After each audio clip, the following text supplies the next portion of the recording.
우리 오늘은 웨스트민스터 신앙고백서 9번째 시간입니다. 9번째 시간으로 오늘은 중보자 예수 그리스도에 대해서 함께 생각해 보겠습니다. 우리 지난주에는 우리가 언약에 대해서 배웠습니다. 언약. 여러분, 언약이 무엇이라고 했습니까? 언약. 우리가 교회에서 많이 듣는 용어 중에 하나가 언약인데요. 언약은 가장 쉽게 관계라고 했습니다. 관계.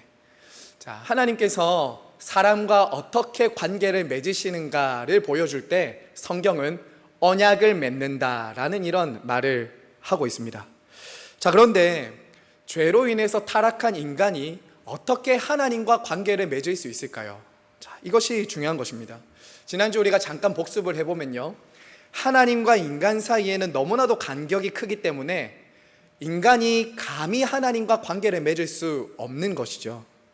그래서 하나님은 스스로를 낮추셔서 언약이라는 방법으로 우리와 관계 맺기를 기뻐하셨다. 이것이 바로 언약이었습니다. 제가 지난주에 언약을 이렇게 그래서 정의했는데 기억나실지 모르겠습니다. 이렇게 정의했습니다. 하나님의 언약은 우리와 관계를 맺으시겠다는 무조건적이며 일방적인 약속으로 사랑과 책임을 다하겠다는 하나님의 맹세와 의지이다.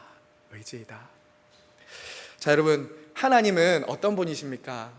무한히 자유로우시고 무한히 완전하시고 어떤 것에도 얽매이시지 않으시는 분이지 않습니까? 그런데 하나님은 우리를 구원하실 때, 우리와 관계를 맺으실 때 언약에 당신을 스스로 얽어매셔서 우리를 위해서 일하신다는 거죠. 너무나도 자유롭고 완전하신 분인데 이 언약에 마치 당신이 붙잡혀 있는 것처럼 당신을 낮추심으로 우리와 관계 맺기를 기뻐하셨다. 이게 언약이었습니다. 그러면 지난주에 언약에는 두 가지 종류의 언약이 있다고 했습니다. 어떤 언약이 있다고 했죠? 조건적인 언약과 무조건적인 언약이 있다고 했죠. 맞습니다. 여러분, 이것을 행위 언약과 은혜 언약이라고 말씀을 드렸는데요, 아담의 죄로 인해서 타락한 인간들은 행위 언약을 지킬 수 있습니까? 못 지킵니까? 지킬 수 있나요? 못 지키나요? 지킬 수 없죠. 지킬 수 없습니다.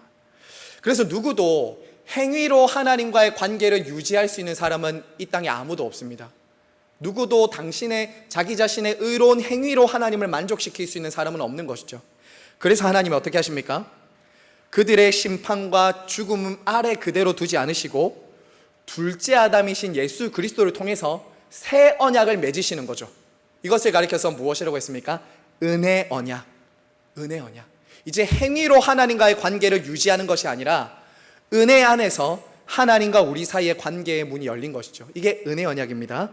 그러면 오늘은 뭘 살펴볼 거냐면요, 이처럼 하나님과 우리 사이의 관계, 언약을 이루어 주시는 분이 누구신가? 바로 그분이 중보자 예수 그리스도다라는 것을 우리가 오늘 살펴보겠습니다. 오늘 신앙고백서는 예수님을 가리켜서 무엇이라고 말하냐면요, 따라서 한번 합시다. 중보자입니다. 여러분, 이제 중보자란 1항으로 들어와서요, 신앙고백서 1항은 이렇게 말합니다. 하나님께서는 영원한 목적으로 자기의 독생자 주 예수님을 자기와 사람 사이에 중보자로 세우셨다. 여러분, 중보자라는 의미가 조금 낯설고 생소하시는 분들도 계실 것입니다. 중보자. 여러분, 중보자가 뭘까요? 중보자. 이것을 우리가 앞에 배웠던 언약과 쉽게 연결시켜서 얘기해 볼게요. 언약을 관계라고 말했죠. 관계. 그러면 중보자는 무엇인가? 그 하나님과 우리 사이에 관계를 맺을 수 있도록 중간에 서 있는 사람이 바로 중보자입니다. 중보자. 이걸 조금 쉽게 설명해 보겠습니다. 여러분, 우리도 잘 알지 못하는 사람이나 낯선 사람과 관계를 맺을 때는 중간에 중개해주는 사람, 중재시켜주는 사람이 필요할 때가 있죠. 예를 들면 어떨 때가 있죠? 부동산 중개인. 그럴 때는 중개자가 중간에 필요하잖아요. 그리고 변호인. 내가 잘못한 것을 법정에서 나 대신해서 중간에서 변호해줄 변호사가 필요할 때도 있죠. 그리고 여러분, 남녀가 결혼할 때 결혼 중매인도 필요할 때가 있지 않습니까? 이처럼 나와 다른 사람 사이를 이어주고 연결시켜주는 사람을 가리켜서 우리는 중개인, 중재자 이렇게 부르는 것이죠. 우리도 이런 사람이 필요할 때가 있다는 것입니다. 자, 그런데 여러분, 잘 아는 사이, 신뢰할 만한 사이에서는 중개자가 필요 있나요, 없나요? 없죠? 너무나도 잘 알고 친한 사람이나 잘 아는 사람이면 중간에 연결시켜줄 사람이 필요 없어요. 하지만 여러분, 전혀 모르는 사이이거나 아니면 우리 둘 사이의 관계가 완전히 틀어져 있으면 그 사이에는 무엇이 필요하죠? 반드시 이어줄 중재자가 필요한 것이죠. 아시겠죠? 그래서 하나님과 우리 사이에 중보자가 필요하다는 것은 이런 뜻입니다. 그만큼 하나님과 우리 사이의 관계가 깨트려져 있다는 것이죠. 알겠죠? 하나님과 우리가 그냥 관계를 맺을 수 있는 사이가 아니라 무언가 문제가 생겨서 중간에 중재자 없이는 관계를 맺을 수 없는 상황 가운데 있었다라는 거예요. 여러분 한번 생각해 보세요. 타락 전에는, 아담이 범죄하기 전에는 중보자가 필요했습니까? 안 필요했습니까? 안 필요했죠. 하나님이 아담아 부르시면 네 하나님하고 바로 하나님과 다이렉트로 만났어요. 그런데 타락한 이후에는 완전히 바뀌었습니다. 아담이 죄를 지은 이후에 인간이 하나님 앞에 바로 나아간다. 그러면 어떻게 될까요? 죽는 것이죠. 거룩하신 하나님 앞에 죄인인 타락한 인간이 하나님께 바로 나가면 안 되는 것이죠. 그래서 중보자 없이 거룩하신 하나님 앞에 나아가면 죄인들은 심판받을 수밖에 없는 것입니다. 이것이 바로 중보자가 필요한 이유입니다. 하나님과 우리 사이에는 반드시 중보자가 있어야 된다는 것이죠. 자, 여러분, 오늘 여기서 중보자를 누가 세웠다고 말하죠? 누가 중보자를 세우셨습니까? 하나님이 세웠죠. 이게 중요합니다. 지난주에도 언약의 주도권이 하나님께 있듯이 하나님과 우리 사이의 관계의 주도권은 항상 하나님께 있다는 거예요. 하나님께 있다는 거예요. 여러분 한번 생각해 보세요. 제가 잘못을 하지 않습니까? 그러면은 누군가가 잘못을 했어요. 그러면 변호인, 중재자를 누가 찾아봐야 됩니까? 잘못한 사람이 찾아야 되잖아요. 잘못한 사람이 당연히 자기를 변호해 주거나 중재해 줄 사람을 찾아야 돼요. 그런데 여기서는 누가 세웠다고 말하죠? 하나님이 세웠다는 거예요. 하나님이 친히 중보자, 중개자를 세우셨다는 거예요. 우리와 관계를 회복하기 위해서. 왜 그렇습니까? 왜냐하면요, 인간이 죄로 인해서 타락했기 때문에 누구도 스스로 중보자를, 중재자를, 변호인을 선택할 수도 없고 세울 수도 없는 무능한 상태이기 때문입니다. 우리는 다 무능한 상태예요. 누구도 하나님과 관계를 회복시켜줄 중재자, 변호자가 될 수 있는 사람이 우리 가운데 아무도 없는 거예요. 모든 사람들이 다 죄 가운데 태어나서 하나님의 심판과 형벌 아래에 있기 때문에 누구도 하나님과 우리 사이의 중재자, 중보자 역할을 할 수 없는 것이죠. 그래서 사람이 할 수 없는 것을 하나님이 하신 것입니다. 우리 같이 한번 따라 하실까요? 사람이 할 수 없는 것을 하나님이 하십니다. 하나님이 하십니다. 여러분, 바로 하나님께서 죄 없으신 하나님의 아들을 중보자로 우리를 위해 보내심으로 하나님과 우리 사이의 관계를 회복시키시기를 기뻐하셨다. 이게 바로 중보자예요. 자, 여러분, 여기서 그러면 그 중보자는 누구라고 말하죠? 누구? 독생자 주 예수님이에요. 독생자 주 예수님. 자, 이것을 이게 조금씩 이제 하나하나씩 집중적으로 볼 텐데요.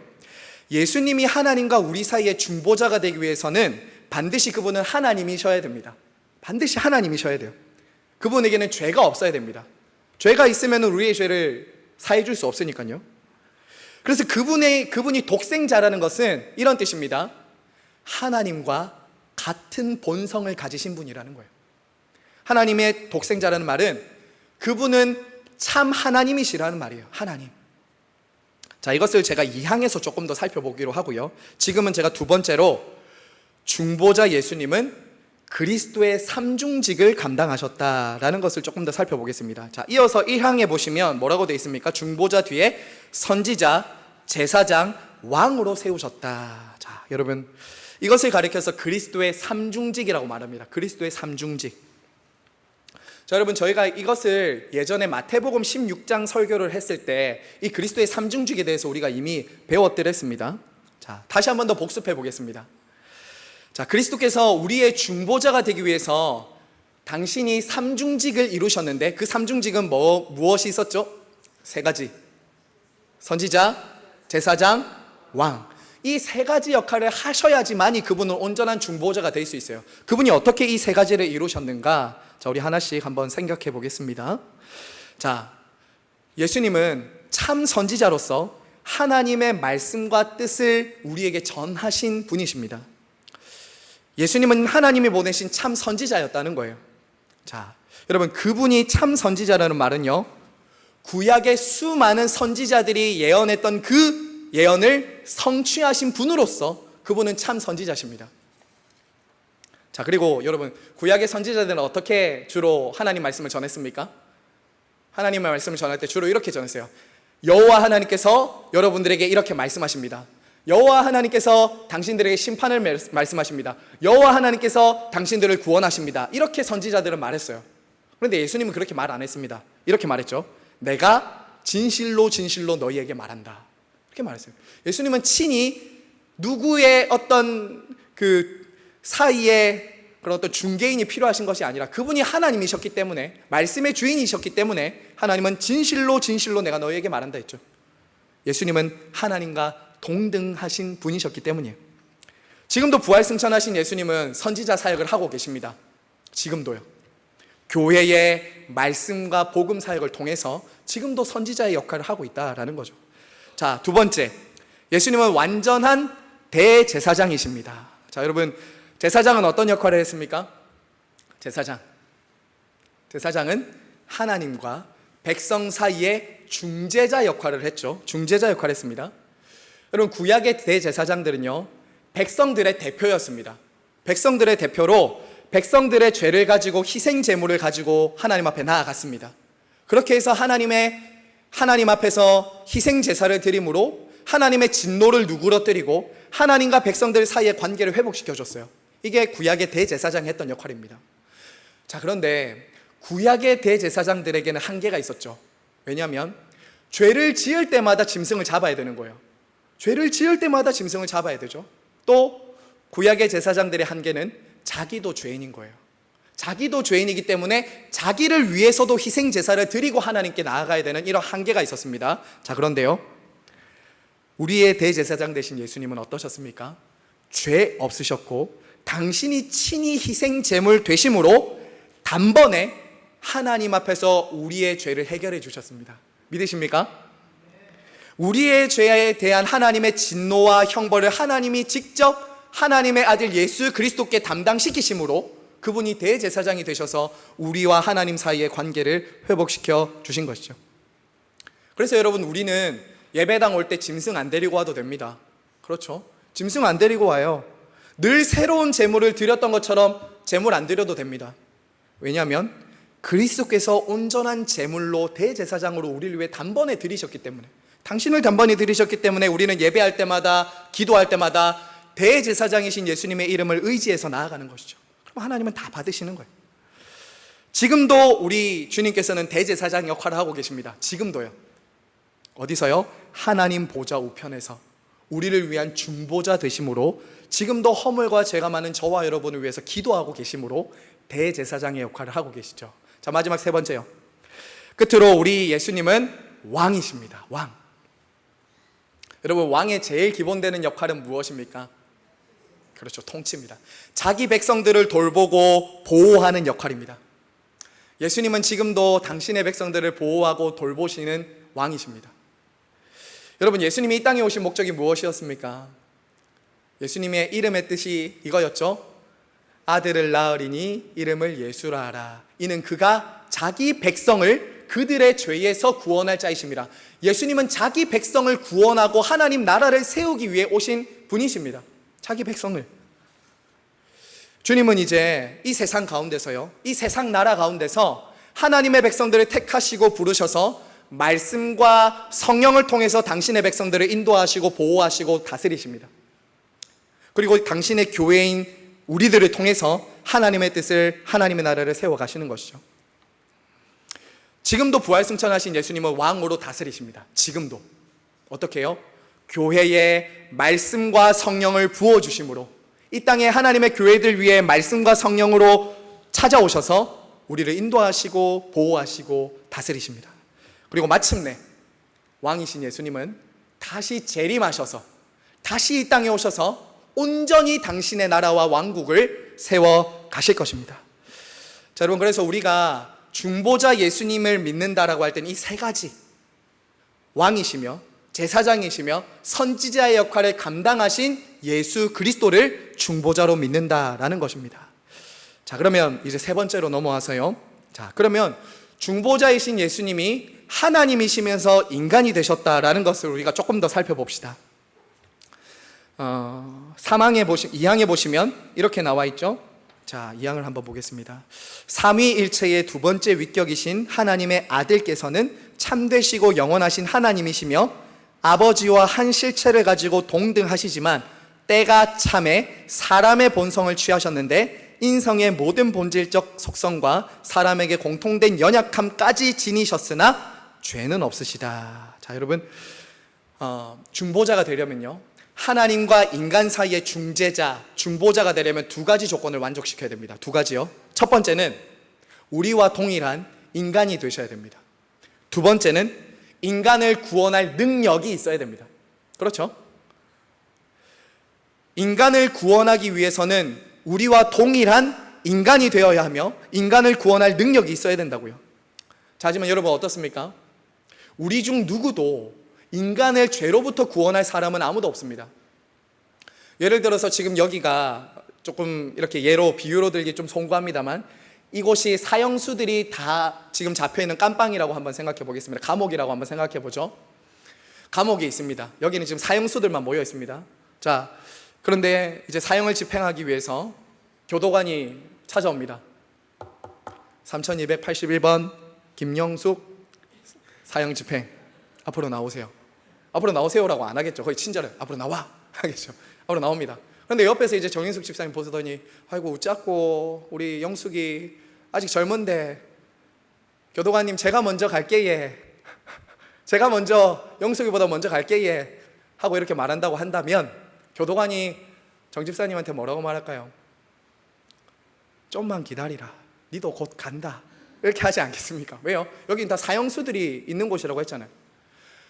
죄 있는 사람 중에는 누구도 다른 사람들의 죄나 죽음을 대신할 수 없는 것이죠.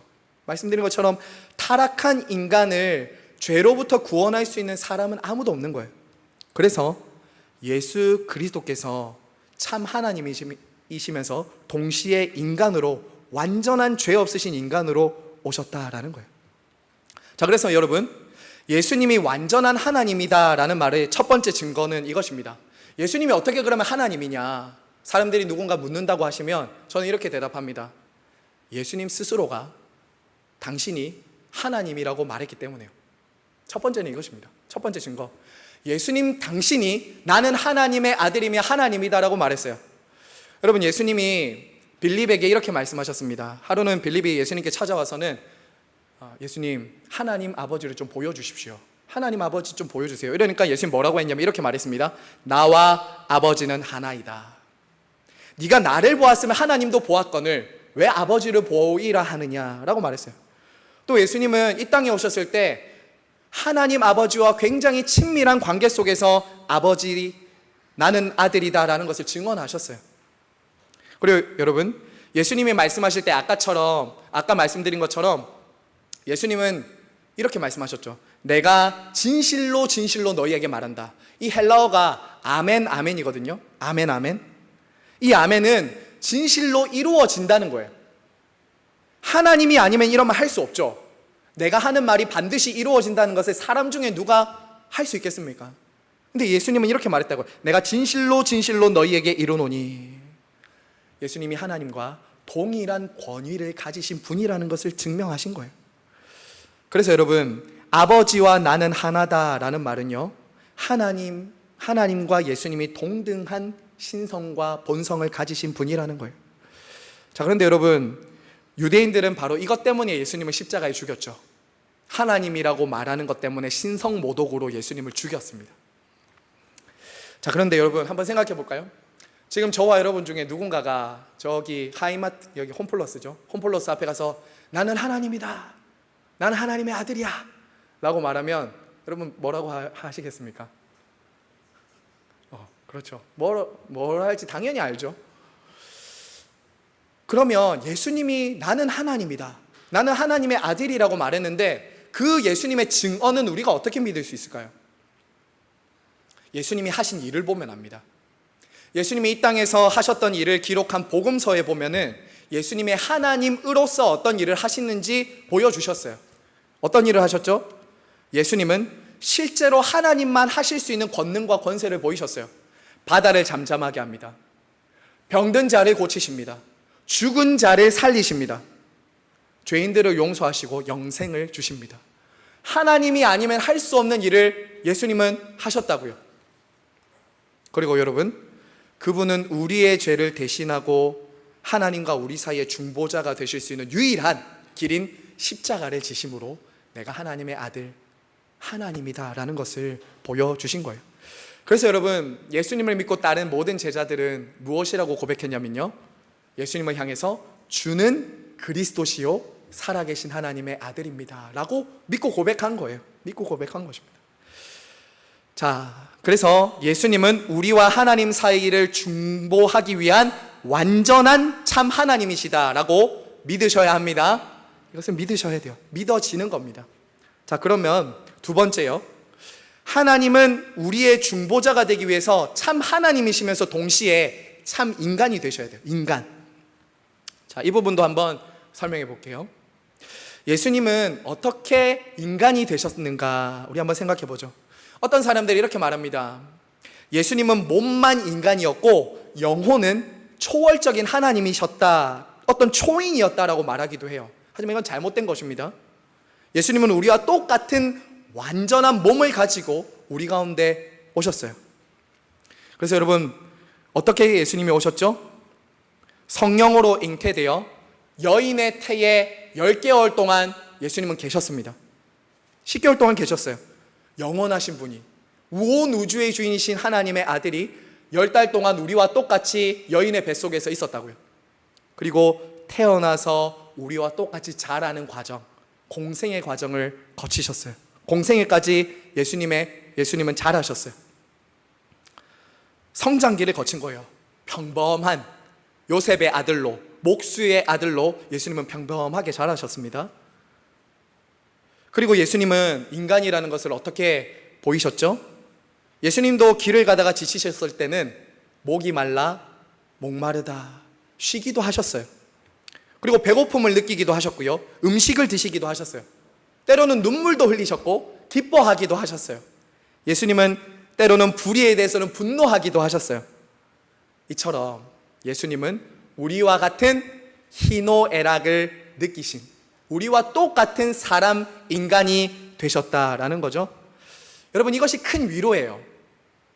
동병상련이라는 말 있잖아요. 동병상련. 나와 똑같은 처지와 나와 똑같은 아픔을 겪어본 사람이 내게 위로가 되지, 나와 전혀 다른, 하나님이 나와 너무나도 다르고 거룩하시고 높으시고 초월적인 존재라면 우리는 그분을 존경할 수는 있지만 사랑하기는 힘들 거예요. 그분을 볼 때 너무도 높다라고 두려워할 수는 있지만 그분을 보면서 위로받을 수는 없을 거예요. 하지만 예수님은 높으시고 거룩하시고 완전하신 분인데 우리를 위해서 낮아지셔서 우리와 같이 되셨기 때문에, 우리와 동일한 고난을 겪으셨기 때문에, 아니 우리보다 더 깊은 고통과 아픔을 겪으셨기 때문에 우리의 모든 상함과 우리의 아픔을 다 아신다라는 거죠. 그래서 오늘도 저와 여러분의 연약함을 체휼하신다고 하잖아요. 성경에 보면, 옛날 성경에는 체휼하신다, 경험하여 안다는 거예요. 경험하여 안다는 거예요. 그래서 우리는 참 하나님이시면서 동시에 참 인간이 되신 유일한 중보자이신 예수 그리스도를 통해서 하나님을 만날 수 있다라는 것입니다. 자, 여러분, 이제 마지막이요. 4번 한번 보십시오. 낮아지시고 높아지신 예수님. 자, 여러분, 사항 한번 볼까요? 사항에 보시면, 자, 제가 한번 읽겠습니다. 주 예수님께서는 이 직무를 아주 기꺼이 맡으셨다. 그 직무를 실행하시려고 율법 아래 나셔서 그것을 완전하게 성취하셨다. 자, 여러분, 우리가 여기서 중보자 예수님이라고 말할 때 여러분, 예수님이 얼마나 낮아지신지 한번 생각해 보십시오. 그럴 일도 없겠지만 삼성 우리 이재용 회장이 이제 연약하고 어렵고 힘든 저기 저 달동네 판자촌에 가서 짜장면 배달을 해주신다. 상상하기 힘들죠. 너무 간격이 너무 멀죠. 그 정도로 낮아진다고 한번 생각해 보세요. 그런데 여러분 생각해 보세요. 하나님이신데 우리와 같이 인간이 되셔서 우리를 위해서 중보하시고 우리와 관계를 맺으신다. 얼마나 낮아졌는지 한번 생각해 보세요. 근데 이것을 예수님은 기꺼이 자발적으로 감당하셨다라고 말하죠. 여러분, 예수님이 율법 아래 나셨대요. 예수님은 율법의 창시자거든요. 말씀의 창시자거든요. 그런데 당신이 율법을 지키실 필요가 없으시면서도 중보자로서 죄인들이 지키지 못할 그 율법을 다 지켜 행하시고, 죄인들이 지키지 못해서 율법의 저주를 받아야 되는 것을 예수님이 직접 율법의 저주를 받으심으로 우리의 중보자가 되신 거예요. 그리고 이 땅에 계실 때 예수님은 영혼과 육체의 고통을 당하셨다고요. 죄 없으시고 고통을 모르시는 분이 우리를 위해서 죄인이 되시고 모든 십자가의 고통을 다 받으셨다고요. 얼마나 낮아지신 겁니까? 그리고 심지어는 어디까지 낮아졌다고요? 무덤까지 낮아졌대요.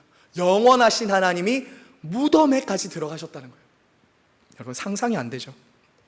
하지만 여러분, 여기 신앙고백서와 성경은 낮아지신 것만 말하지 않습니다. 보시면 맨 밑에 또한 그 몸으로 하늘로 오르셨고 아버지의 우편에 앉아 중보기도를 하고 계신다. 여러분, 이것을 승귀, 앞부분에는 신학적인 용어로 비하라고 합니다. 그리스도의 비하, 낮아지심.